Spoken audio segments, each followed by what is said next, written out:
ዓለም እስትንፋሷን ይዛ የምትጠብቀው የአስፈሪ የፍጻሜ ሰዓት ደርሷል። የሰው ልጅ ታሪክ አይቶት በማያውቀው ሁኔታ ታላላቅ የሚባሉ የጦር አውሮፕላኖች፣ ዘመናዊ የሚሳኤል መከላከያዎችና የዓለማችን ግዙፍ የጦር ሰፈሮች በኢራን የላቁ ሚሳኤሎችና ድሮኖች በሰዓት እየተለበለቡ ነው። ሰማዩ በመድፍ ጭስ ታፍኗል። ምድሪቱ በሚሳኤል ፍንዳታ ትናወጣለች።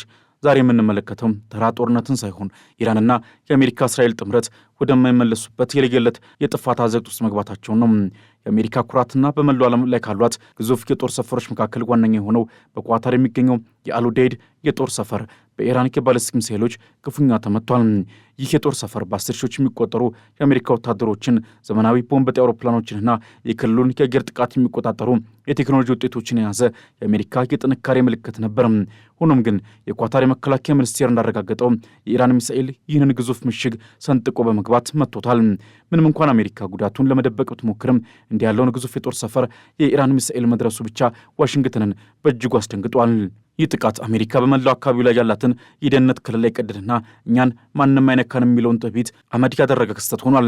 ኢራን አሜሪካንን እየቀጣች ያለችው በኳታር ብቻ አይደለም። የሳውዲ አረቢያው ግዙፍ የነዳጅ ማጣሪያ የሆነው ራስ ታኑራ በድሮን ጥቃት ተመቷል። ይህ የነዳጅ ማጣሪያ የዓለም ኢኮኖሚ ደም ስር ነው።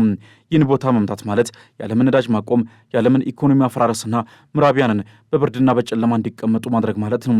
ሳውዲ አረቢያ ጥቃቱን መከላከል መቻሏን ብትገልጽም የኢራን ድሮኖች ግን የሳውዲን ዘመናዊ መከላከያ ውስጥ ሰው የነዳጅ ማጣሪያው ላይ ጉዳት ማድረሳቸው ብቻ ዓለምን በከፍተኛ ስጋት ላይ ጥሎታል። የኢራን የጦር ስትራቴጂስቶች ከእንግዲህ በኋላ ማንም ሀገር ሰላም አይሆንም የሚለውን መልእክታቸውን በተግባር እያሳዩ ነው። በእስራኤል ግንባር ደግሞ ነገሮች ይበልጥ አስፈሪ ሆኗል።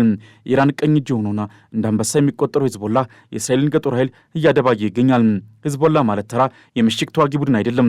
ሂዝቦላ የራሱ ዘመናዊ የጦር አውሮፕላን የሌለው እንጂ ከማንኛውም ሀገር ጦር በላይ የታጠቀ እጅግ የሰለጠኑ ኮማንዶዎችን ያዝና በሺዎች የሚቆጠሩ ትክክለኛ ኢላማችን የሚመቱ ሚሳኤሎች ባለቤት የሆነ ግዙፍ ኃይል ነው።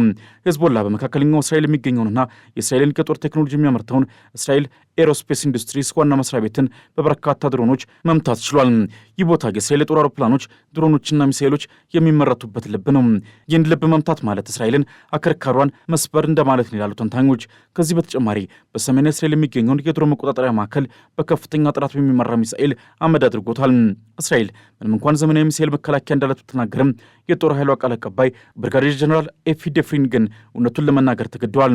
ጀነራሉ እንዳመኑት እስራኤል የኢራን በርካታ የሚሳኤል ማስወንጨፊያዎች አጥፍቻለሁ ብትልም ኢራን አሁንም ድረስ እስራኤልን ሊያወድሙ የሚችሉ ግዙፍ የሚሳኤል ክምችቶችና አቅሞች አሏት ብሏል።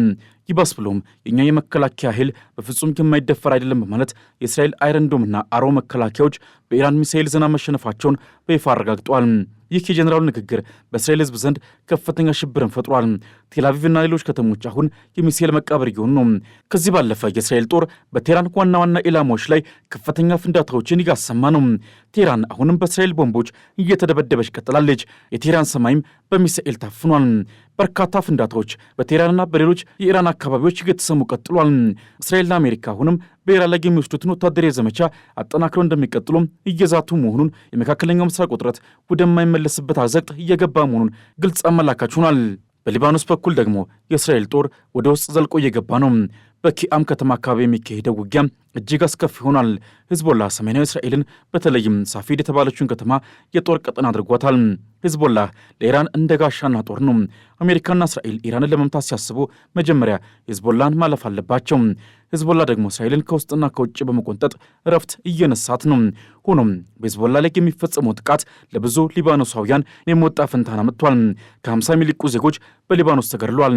እስራኤልም እጅግ መጠነ ሰፊ ወረራን በቀጣይም በሂዝቦላና በሊባኖስ ላይ እንደምታካሄድ እየዛተች ነው። በዲፕሎማሲው ረገድ ኢራን አቅሟን ይበልጥ አጥብቃለች። የኢራን የውጭ ጉዳይ ሚኒስትር አባስ አራግቺ ፕሬዚዳንት ዶናልድ ትራምፕ ዲፕሎማሲንና የመረጣቸውን አሜሪካውያንን ከድተዋል ሲሉ በከፍተኛ ቁጣ ተናግረዋል። የኒውክሌር ድርድሩ እየተካሄደ ባለበት ወቅትም ጥቃት መሰንዘሩን እንደ ትልቅ ክደት ቆጥረውታል። የካሚኒ ከፍተኛ ረዳት የነበሩት መሐመድ ሞክቤር ደግሞ ኢራን ከአሜሪካ ጋር ምንም አይነት ድርድር አታደርግም፣ በአሜሪካውያን ላይ ቅንጣት ያህል እምነት የለንም በማለት ጦርነቱን እስከፈለግንበት ጊዜ ድረስ እንቀጥላለን ሲሉ ለዋሽንግተን አስደንጋጭ መልእክት ልከዋል። ይህ የሚያሳየው ኢራን ለረጅም ጊዜ የሚቆይ ጦርነት ተዘጋጅታ መምጣቷን ነው። በቴህራን በኩል ደግሞ ሌላ አስገራሚ ክስተት አለ። ምንም እንኳን አገሪቱ በጦርነት ውስጥ ብትሆንም አዲስ የበላይ መሪ ሱፕሪም ሊደር ለመሾም ከፍተኛ ጥረት እየተደረገ ነው። የኢራን የባለሙያዎች ምክር ቤት ሌሊት ከቀን እየሰራ ይገኛል። ሁኔታው የጦርነት ሁኔታ ነው፣ ማንም አያርፍም ሲሉ የቴህራን ባለስልጣናት ይናገራሉ። ይህ የሚያሳየው ኢራን መንግስት ምንም እንኳን መሪያቸውን ቢያጡም በአዲስ ኃይልና መዋቅር ጦርነቱን ለመምራት ያላቸውን ቁርጠኝነት ነው እየተባለ ነው። በሌላ በኩል የአሜሪካ ውጭ ጉዳይ ሚኒስትር ማርኮ ሩቢዮ በአሜሪካና በእስራኤል የሚሰነዘረው ጥቃት በቅርቡ በከፍተኛ ሁኔታ እንደሚጨምር ዛቻቸውን ቀጥሏል። ይህ የሽብር አገዛዝ የኒኩሌር ህልሙን እንዲያቆምና ለአጎራባቾቹ ስጋት እንዳይሆን እናደርገዋለን ሲሉም ተናግረዋል። ሆኖም ግን ይህ የአሜሪካ ዛቻ በኢራን በኩል የተለመደ ጩኸት አድርጎ ነው የተወሰደው። ኢራን በአሁኑ ሰዓት በመላው መካከለኛው ምስራቅ የሚገኙ የአሜሪካን ንብረቶችና የጦር ሰፈሮች ኢላማ ውስጥ አስገብታለች። ሂዝቦላህ ለሊባኖስ ከተሞች ጥፋት ምላሽ በሚል በእስራኤል እምብርት የሚገኘውን የጦር አውሮፕላን ማምረቻ ፋብሪካ በድሮን መንጋ መምታቱ የቴክኖሎጂ የበላይነቱ ወደ ኢራን ወገን እያደላ መሆኑን ያሳያል። ድሮኖች ልክ እንዳንበጣ መንጋ ወደ ሰማይ በመውጣት የእስራኤልን የራዳር መከላከያዎች ግራ በማጋባትና በፈለጉት ቦታ ላይ ፍንዳታ በማድረስ ረገድ ወደር የላቸውም ተብሏል። አሁን ጦርነቱ ወደማይመለስበት ምዕራፍ ተሸጋግሯል። አሜሪካ ግዙፍ የጦር መርከቦቿንና አውሮፕላኖቿን ብታሰልፍም ኢራን ደግሞ መሬት ውስጥ በሰሯት የሚሳኤል ከተሞች ውስጥ በሺዎች የሚቆጠሩ የባለስቲክ ሚሳኤሎችን ዝግጁ አድርጋለች። እያንዳንዱ የአሜሪካ እርምጃ በኢራን በኩል እጅግ በከፋ ሁኔታ ምላሽ እየተሰጠበት ነው። የዓለም ኢኮኖሚ እየተናወጠ ነው። የነዳጅ ዋጋ እየጨመረ ነው። የሰው ልጅም ሌላ የዓለም ጦርነት መጀመሩን በዓይኑ እያየ ነው። በኳታር የሚገኘው አሉዴድ የጦር ሰፈር መመታት ለዋሽንግተን ትልቅ ትምህርት ሆኗል። አሜሪካ የፈለገውን ያርቃ ብትቀመጥም የኢራን ሚሳኤሎች ግን የትም ቦታ ሊደርሱባቸው እንደሚችሉ በተግባር ታይቷል። የኢራን ሚሳኤሎች በሺዎች የሚቆጠሩ ኪሎ ሜትሮችን ተጉዘው የአሜሪካንን ምሽግ ሰንጥቀው መግባት የሚችሉ የቴክኖሎጂ ውጤቶች ሆኗል። የአሜሪካ ወታደራዊ ልዕልናም የታሪክ አቧራ የሆነ ነው። ያ የማይደፈረውና በዓለም ላይ እንደ ግዙፍ ድርግ የተዘረጋው የአሜሪካ ጦር ግርማ ሞገስ በኢራንና በሂዝቦላ የሚሳኤል ማት እየተበጣጠሰ ይገኛል። እስካሁን በደረሰው ጥቃትም የአሜሪካ ኃይል የደረሰበትን ውርደትና ኪሳራ ስንመለከት ዋሽንግተን ለበርካታ አስርተ ዓመታት የገነባቸው የሽብር ከለላ በ5 ቀናት ውስጥ ሲፈራረስ እያየን ነው። በኳታር በረሃ ላይ የተገነባውና የአሜሪካ አየር ኃይል ልብ ተደርጎ የሚቆጠረው አልኡዴድ የጦር ሰፈር ላይ የወረደው የባለስቲክ ሚሳኤልም የአሜሪካን ደህንነት መዋቅር ገላውን ገልጦታል። ይህ የጦር ሰፈር ዝም ብሎ ተራ ካምፕ አይደለም። በመቶዎች የሚቆጠሩ እጅግ ውድ የሆኑ የጦር አውሮፕላኖች፣ የሳተላይት መቆጣጠሪያዎችና በመካከለኛው ምስራቅ ለሚገኙ የአሜሪካ ወታደሮች ሁሉ ትዕዛዝ የሚተላለፍበት ማዕከል ነው። የኢራን ሚሳኤል ግን ይህን ግዙፍ ግንብ ጥሶ ሲገባ የአሜሪካ ዘመናዊ የሚሳኤል መከላከያ ዘዴዎች ልክ እንደ መጫወቻ ታይተዋል። ምንም እንኳን የአሜሪካ ባለሥልጣናት ጉዳት አልደረሰም ቢሉም የዓይን ምስክሮች ግን ከሰፈሩ የሚወጣውን ግዙፍ ጭስና የፍንዳታ ድምፅ ሲናገሩ ሰንብተዋል። ይህ ጥቃት ለአሜሪካ ትልቅ የስነ ልቦና ስብራት ነው። ምክንያቱም ትልቁና በጣም የተጠበቀው ሰፈራቸው መታቱ ሌሎች ትናንሽ ሰፈሮች ደግሞ ለኢራን ሚሳኤሎች ምን ያህል ሲሳይ መሆናቸውን የሚያሳይ ነው። በህንድ ውቅያኖስ ላይ ደግሞ ሌላ አስደንጋጭ ክስተት ተመዝግቧል። የአሜሪካ አጥፊ መርከብ ነዳጅ በመቅዳት ላይ ያለች የኢራን አብዮታዊ ዘብ ባሰማራቸው ታላሂና ጋደር 380 ሚሳኤሎች ተመታለች። ይህ መርከብ አሜሪካ በባህር ላይ ያላትን ኃይል የምታሳይበት የብረት ምሽግ ነበረች። ሆኖም ግን የኢራን ሚሳኤሎች በሺዎች የሚቆጠሩ ኪሎ ሜትሮችን ተጉዘው የራዳር መከላከያዎችን አልፈው መርከቧን በእሳት ነበልባል ውስጥ ዘፍቀዋታል። መርከቧና አጠገቧ የነበረው የእንዳጫኝ መርከብ ሲቃጠሉ የሚያሳየው ምስል አሜሪካ በባህር ላይ የነበራትን የበላይነት ፍጻሜ የሚያበስር ይመስላል። የአሜሪካ ባህር ኃይል አሁን በመላው ቀጠናው ላይ ለመንቀሳቀስ እየፈራ ነው። ምክንያቱም የኢራን ሚሳኤሎች የትም ቦታ ሊደርሱባቸው እንደሚችሉ በተግባር አሳይተዋል። በሳውዲ አረቢያ ሪያድ የሚገኘውና የአሜሪካ የደህንነት መረጃዎች የሚሰበሰቡበት የሲአይኤ ጣቢያ መመታት ደግሞ ሌላኛው ትልቁ ድል ነው። ይህ ጣቢያ አሜሪካ በኢራንና በወዳጆቿ ላይ የምታደርገውን የድብቅ ስራ የምታስተባበርበት ቦታ ነው። በኢራን ድሮኖች የደረሰበት ጥቃት ህንፃውን ክፉኛ ያፈራረሰው ሲሆን ውስጥ የነበሩት ዘመናዊ መገናኛ መሳሪያዎችና ምስጢራዊ ፋይሎች አመድ ሆኗል ተብሎ ይታመናል። አሜሪካ አሁን በክልሉ ያላትን አይንና ጆሮ አታለች። የመረጃ ምንጮቿም ተመቷል። ሰላዮቿም የት እንደሚደበቁ ግራ ገብቷቸዋል። ይህ ጥቃት ኢራን ከአሜሪካ የደህንነት ተቋማት በላይ የላቀ የመረጃና የጥቃት አቅም እንዳላት ያሳየ ነው። በሌላ በኩል የአሜሪካ የቅርብ ወዳጅ የሆነችው እስራኤል ላይ የደረሰ ጉዳትም በቀጥታ አሜሪካ ላይ የደረሰ ጉዳት ተደርጎ ነው የሚቆጠረው። ሂዝቦላ የእስራኤልን የጦር አውሮፕላን ማምረቻ ፋብሪካ በድሮን መንጋ መምታቱ አሜሪካ ለእስራኤል የምትሰጣትን የጦር መሳሪያ ድጋፍ ዋጋ ቢስ አድርጎታል። የአሜሪካ የውጭ ጉዳይ ሚኒስትር ማርኮ ሩቢዮ ጥቃታችንን እንጨምራለን ሲሉ ምስተዋል። አሜሪካ በኢራን ላይ የምትሰነዝረው እያንዳንዱ ጥቃት ግን በኢራን በአጸፋ እየተመለሰ ነው። ኢራን እኛን ብትመቱን የጦርነት ጠረጴዛውን እንገለብጠዋለን የሚለውን ቃሏን እየጠበቀች ያለች ትመስላለች። የአሜሪካ ጦር አሁን በመካከለኛው ምስራቅ ውስጥ ተንቀሳቃሽ ኢላማ ሆኗል። እያንዳንዱ የጦር ሰፈር፣ እያንዳንዱ መርከብና እያንዳንዱ ወታደር የኢራንና የሂዝቦላ ሚሳኤሎች መጠበቂያ ሆኗል።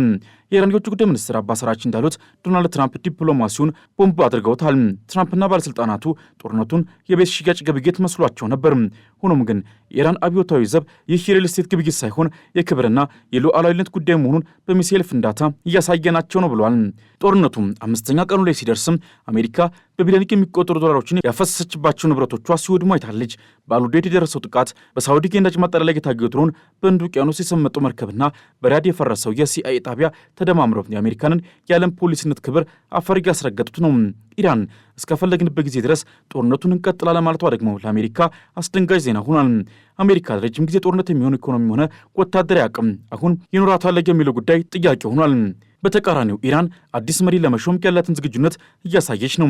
በጦርነት ውስጥ ሆኖ ስርዓትን ማስቀጠል መቻሏ አገሪቱ ምን ያህል ጠንካራ መሆኗን እያሳየች ነው የተባለ ነው። አዲሱ መሪ ሲሾሙ ደግሞ አሜሪካና እስራኤል ሌላ ውጥረት እንደሚጠብቃቸው ጥርጥር የለውም። ሂዝቦላን በሊባኖስ በኩል የእስራኤል ወታደሮች ማጥቃቱም አይቀር ነው። የእስራኤል ጦር ወደ ሊባኖስ በገባ ቁጥር ወታደሮቹም ኢላማ መሆናቸውም አይቀር ነው። በአጠቃላይ እስካሁን ባለው ሂደትም አሜሪካ በመካከለኛው ምስራቅ ለዘመናት ያከማቸችው ኃይል በኢራን ሚሳኤሎች እየጠቁ ነው። ሚሳኤሎች ሰማዩን ሲቀዱት፣ ድሮኖች የአየር ክልሉን ሲቆጣጠሩት፣ አሜሪካ የጦር ሰፈሮችም የጥቃቱ ዋነኛ ኢላማ እየሆኑ ነው። ይህ ጦርነት የአሜሪካን ግዛት የሚያሳንስና የኢራን ከእስራኤልና የአሜሪካ ጦርነትን የበለጠ እያቀጣጠለ ያለ ሆኗል። ጦርነቱ ገና አልጠናቀቀም። ወደፊትም በዚሁ ተባብሶ እንደሚቀጥልም ብዙ አመላካቾች አሉ። ለዛሬ በዚሁ አበቃን። ቻናላችን ሰብስክራይብ በማድረግ ቤተሰብ ይሁኑ።